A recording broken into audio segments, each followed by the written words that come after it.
animals, they even have elephants.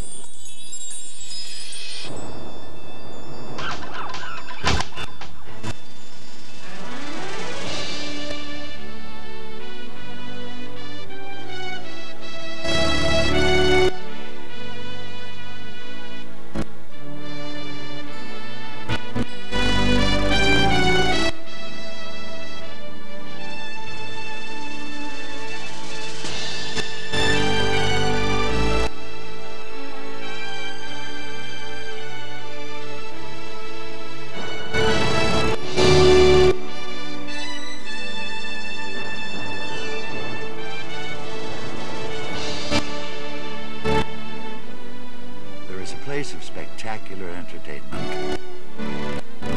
A place to experience unforgettable moments.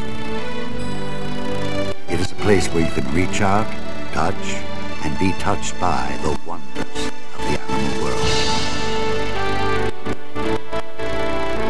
It is a special sanctuary and a one-of-a-kind wildlife showplace. It is a place like no other. It is Marine World Africa, USA.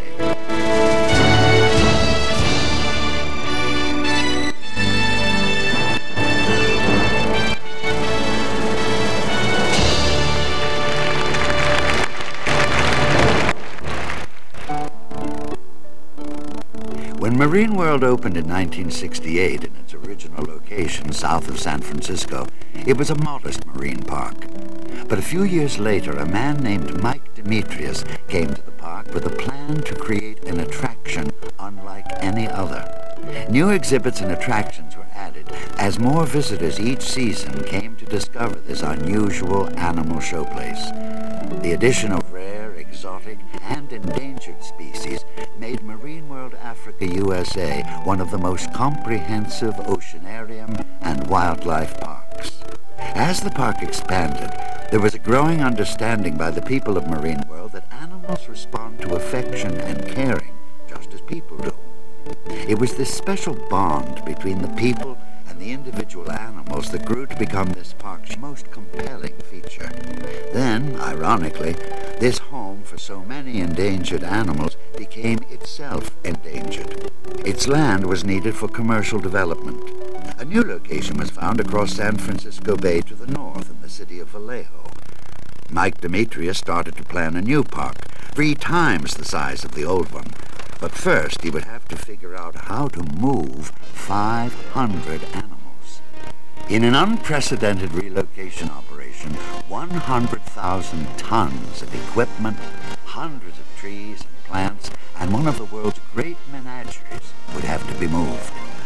Truckloads of elephants and ostriches, plus flamingos, giraffes, rhinos, dozens of zebras and other African hoofstock, and of course, the largest of all the animals, the killer whales. All would have to be captured, carefully loaded, and safely transported to the new site. Requiring the precision planning of a wartime invasion, the move of Marine World Africa, USA attracted national attention. To celebrate the successful completion of the mammoth operation, a fitting finale was arranged. Dozens of animals were loaded aboard an animal ark to sail north to the park's new home, Vallejo. The spectacle of an ark transporting a load of exotic animals presented the weekend sailors on San Francisco Bay with an unforgettable sight.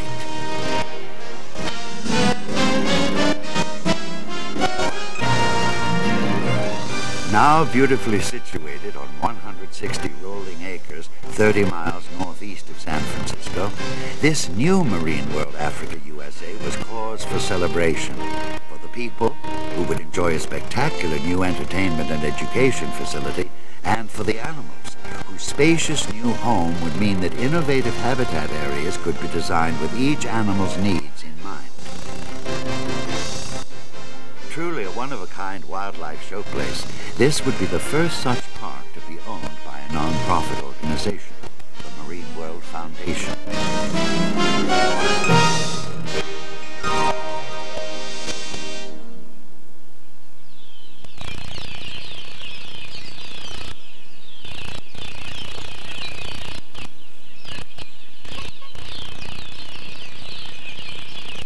Many of the Marine World Africa USA's 500 animals of land, sea, and air were born at the park. They are hand-raised, receiving individual care and lots of affection, which accounts for the remarkable relationships between the trainers and their animals. Without this extraordinary trainer dedication, Marine World's most compelling attraction, the close interaction between park visitors and the animals, would not be possible. Yes, you're beautiful. Beautiful, yeah. One of the longest-lasting animal and trainer relationships is between Naji, a Bengal tiger, and his companion of 15 years, Director of Land Animals, Peter Gross. Naji here is really a great example of what we do at Marine World. He is the end product of a kind of training that results in our ability to have people get very close to animals. This familiarity with people and this bond starts from the day they're born. The adult tigers actually allow the trainers to sit right there in the box. Even before the tigers have opened their eyes, they're handled and in some cases picked up by the trainers. From that point they then go to the nursery where the bottle raising and feeding starts. After the cubs have been in the nursery for about 2 to 3 months, they're then taken out amongst the public to sort of grassy play areas. We just turn them loose and let them run, and the public can look at them during their play. And during all this play, they're still with handlers and with people the entire time. And then when they get to be about 1 year to 2 years old, like Samson, Jai, and Tara here, they're moved out to what we call Tiger Island, which is a wonderful place for guests in the park to come and see older tigers that play with their handlers. What they're doing right now is the handlers are acting like prey, running away from the tigers, turning their backs on them, and the tigers then, as they would when they made a kill in the wild, run, jump, and knock down, and then roll over in the grass, and in reward they get their stomachs scratched. The tigers have their own pool. Most people aren't aware of the fact that tigers love the water. This is terrific exercise. We feel it's very important here at Marine World that an animal not just be left to sort of stagnate in enclosure. It's a very rewarding sort of a job. Sometimes you just sit there and say, God, this is a 500-pound tiger laying there with his head sleeping in my lap. And that's a pretty incredible feeling.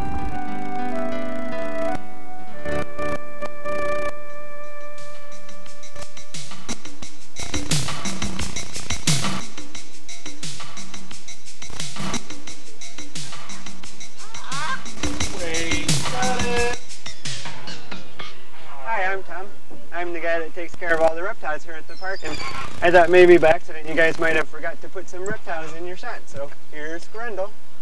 No alligators. No alligator scenes? No.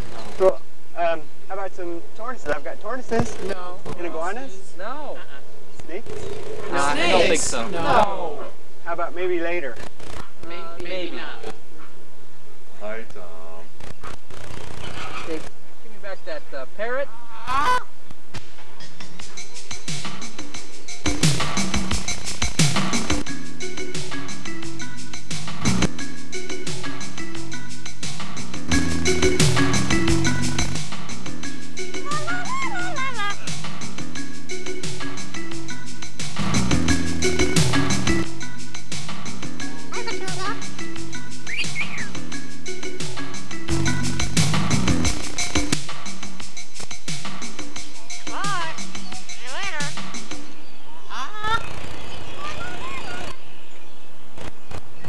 In addition to the colorful and exotic birds we have here at Marine World, we also have a small family of predatory birds. These birds are permanent care animals, which means they can no longer fend for themselves in the wild. The reason they can no longer fend for themselves in the wild is because they've met with some kind of harm, such as high voltage wires and wind, cars, shotguns. People still shoot these birds, believe it or not. But in Indy's case here, my Harris hawk friend, he's 9 years old, and he was stolen from his nest as a baby bird. This happens very frequently. Fortunately, Indy was saved, but during the process, his left wing was broken. You can see that it droops just a little bit right here, and also right about in there. Now, because of this injury, Indy can no longer fly as strong and as hard and fast as the wild Harris hawks, so he would inevitably starve out in the wild. He has to stay here at Marine World for the rest of his life, which makes me happy. And he does do quite a bit of good, I think. He flies in our bird show 5 or 6 times a day. And at the end of the show, when this little guy comes zooming in over everybody's head, I think every piece of everybody's heart zooms away with him.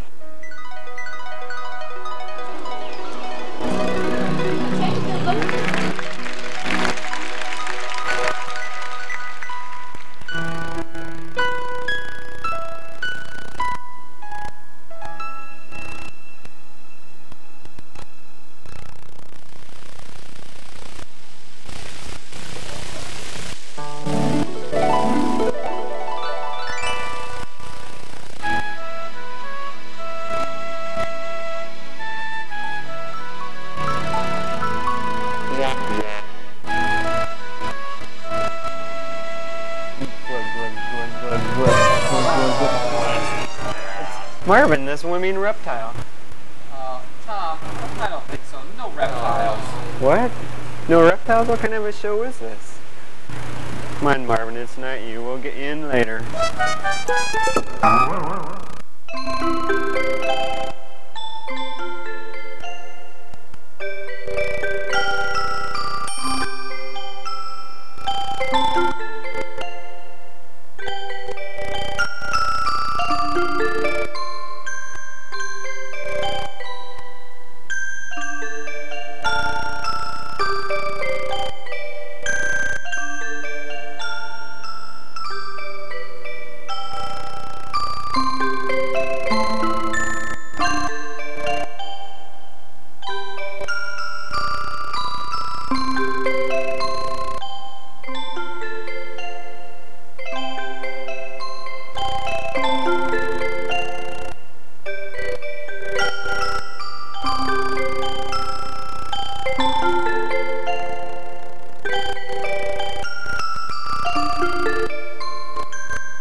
Along with the round-the-clock attention and the hand-raising which all the newborns receive from the nursery staff, there is also complete medical care by Dr. Laurie Gage, Marine World's full-time veterinarian. Yeah, so I think she's very healthy. She looks very good. Here's the next patient. Oh, we've got the ostrich chick. Each day brings new surprises to Dr. Gage and his staff, who may be called upon to treat anything from a rhino skin condition to a baby ostrich who needs a little toe taping to ensure proper foot development. Some patients are just too large to come into the veterinary clinic, so Dr. Gage sees them on her daily rounds. How's Bandy's shoe working out? Oh, the shoe's working out great. Yeah, It really is great. leveling out her stride and everything. Can we take a look at it? Sure. Let's see if there's any uneven wear or anything on it. When trainer Ron Whitfield and Dr. Gage noticed that Bandy, one of the elephants, had an uneven stride, they studied her during a series of thorough examinations and determined that one of Bandy's front legs was shorter than the other, causing her to limp. So an athletic footwear company built a special orthopedic shoe to help Bandy walk properly. The custom-fitted walking shoe that Nike designed was probably the world's largest. Now, park visitors enjoy the sight of very stylish and functional pachyderm footwear modeled by a 3.5-ton beauty. That's great. Hey, here comes the rest of the gang. Oh, they sure are.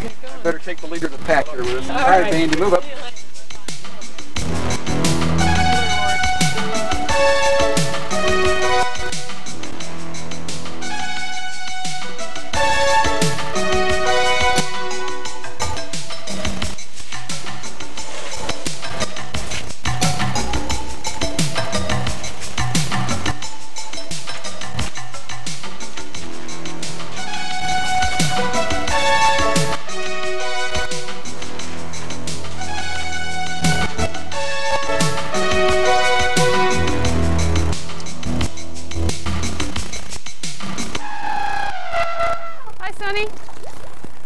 Laura. Hi, we got these new vitamins formulated for the whales. They've got more vitamin E in them. Oh, great.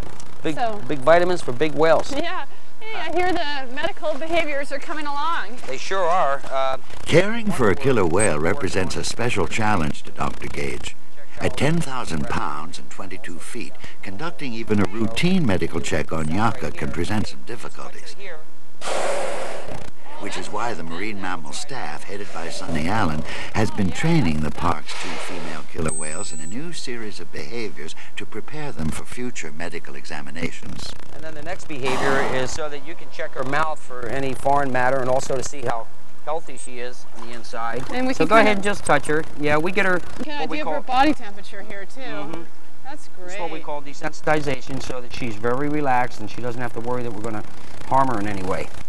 Oh, that's tremendous. Okay. How's the ultrasound work coming? Paul has been working on that primarily, and using a small styrofoam float to simulate the probe of an ultrasound diagnostic machine, Yaka is familiarized with the painless procedure which will allow Dr. Gage to evaluate the whale's internal organs during her next checkup. Oh, this is great. So now when we bring the ultrasound unit over here, we'll probably get a good picture of her heart. Yes. She's so used to this.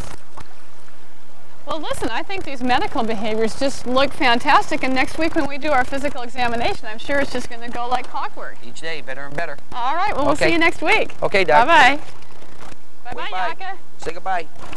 Say goodbye.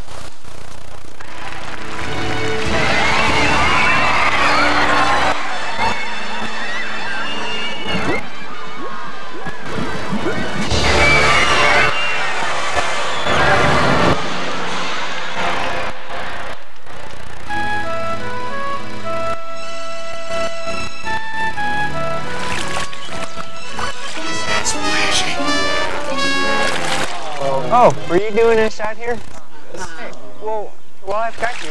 Why don't you come right over here? I've got some reptiles I think you'll really like.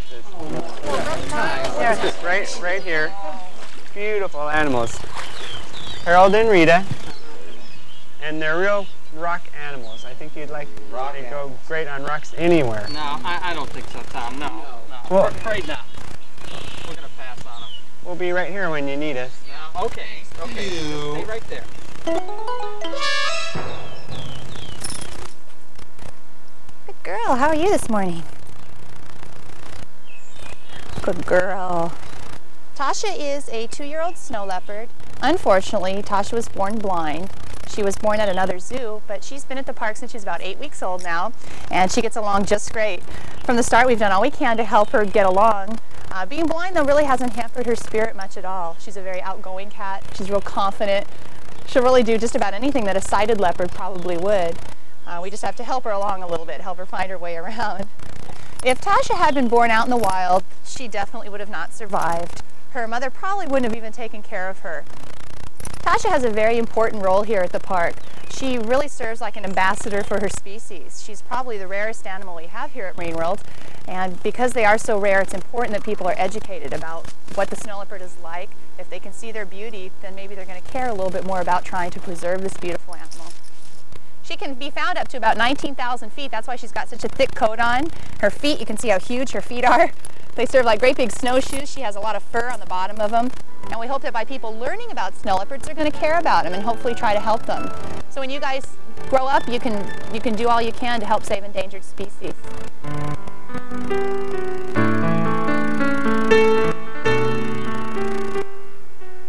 Tasha and I get to spend a lot of really special time together. I feel real fortunate that she's picked me to be her person to work with her and to kind of help her through life. She definitely has a lot of special needs, but together I think we make a real good team.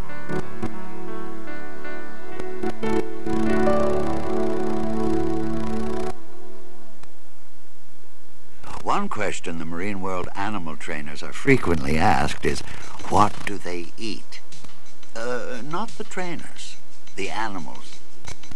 Well, as you might expect, the grocery shopping list for this extraordinary menagerie can be unusual, even unexpected. Great quantities of fish, from anchovies to smelt, are necessary to satisfy all the marine mammals. Each killer whale devours 200 pounds of herring, mackerel, and other fish a day. All told, a mountain of seafood, more than 210 tons, are gobbled down each year. Okay, here's my bread for today for the elephants, exactly 52 loaves. This is San Francisco sourdough. It's great stuff. They just love it. I'll take that down to them in a minute. Precise quantities of fresh fruit and vegetables, as well as sourdough bread, are carefully portioned for each animal. That spinach really looks great, bud. Oh, we needed a couple extra cases for next week. You need 2 more cases for next week, huh? Yeah. Okay, let me write that down. 2 cases for Dave. And bread, exactly 52 loaves for the elephants. I'll make sure you guys get that.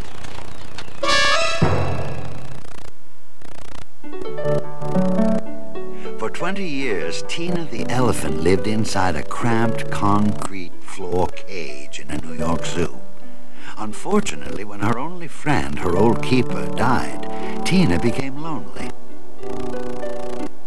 With no one to comfort her anymore, she started to be hostile to her new keepers, a few of whom were knocked about. Soon, no one would go near her. When it was announced that the zoo would be closing, all the animals, except Tina, found new homes. She was unwanted. Finally, Marine World Africa USA heard about Tina and took pity. Knowing that elephants are very social animals, they felt it was her isolation and loneliness that accounted for her bad behavior. Tina was brought out to California to live with all the park's other elephants. It quickly was clear that companionship was just what Tina had needed all along. Now, in the company of the other elephants, and with lots of good food and exercise, Tina's personality was transformed. As you can see, Tina's come a long way in the last 5 years. She gets her daily exercise by giving rides to the small children at the park. On our days off, we get to come out here and eat the fresh green grass. That's something that's very nice for elephants. Tina, being from New York, she never had the opportunity to eat fresh grass. As a matter of fact, she didn't have any grass in her pen and she didn't know what it was. It was like a closet child that had to rip it up and stick it in her mouth because she'd never been associated with it before. Then she found that she really likes it. Another thing that she really likes is the San Francisco sourdough bread that we get in this area. Don't you? Yeah. Her and her elephant companions eat a lot of sourdough bread. And because they're very social animals, Tina made a big change once she came out here. She's a real good girl now. Huh? Yes, that's a good girl, huh, aren't you? You ever petted a tiger before? No. You haven't? Where have you been all your life?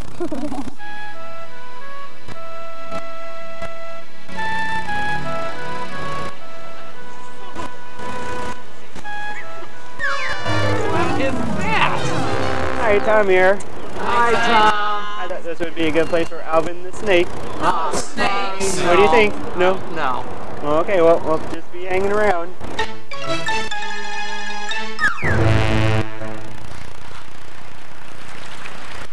One of the trainers in the Marine Mammal Department, Debbie Cooney, has spent the past 8 years working with bottlenose dolphins.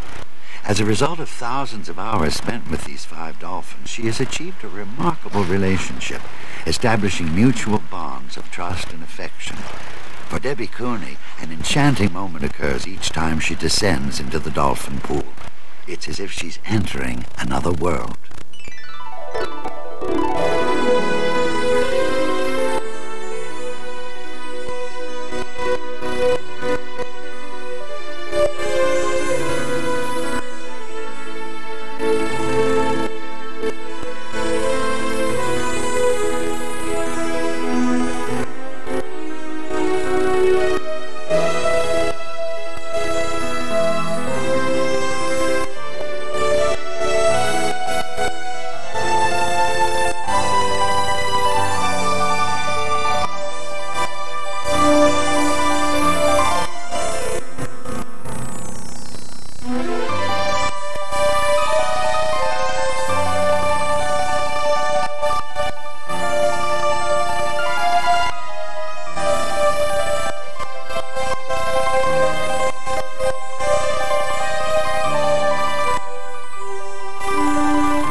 Across the park and behind the scenes, another group of dolphins is the subject of one of the Marine World Foundation's ongoing research projects. Dr. Diana Reese, one of the Foundation's directors and a specialist in dolphin behavior, is involved in a project investigating various aspects of dolphin communications. The Foundation is also involved in a variety of educational programs to expand our understanding of the animal world. The relationship that bonds trainer and animal is so strong and often so long-lasting that there are some instances in which a trainer has watched over 5 generations of an animal's family. Even a passing look at the employee's parking area makes it clear. For the people of this park, working with and being with these animals is more than a job. It becomes a way of life.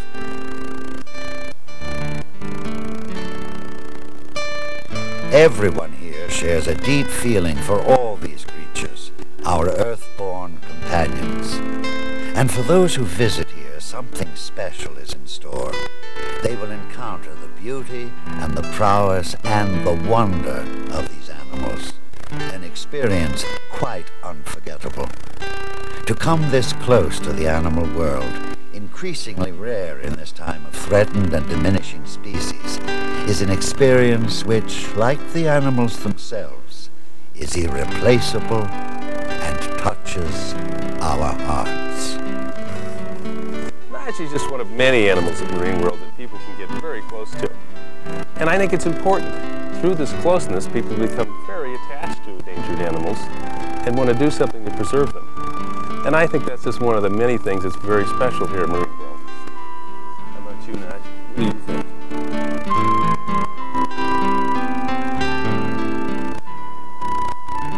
It's a funny thing about most people that come out to the park.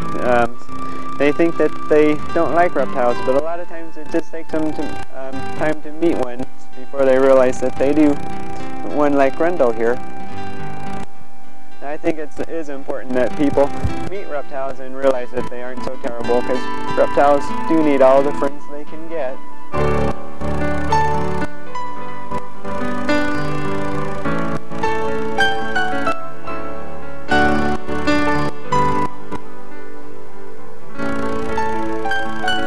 Love him and want him to stay here forever.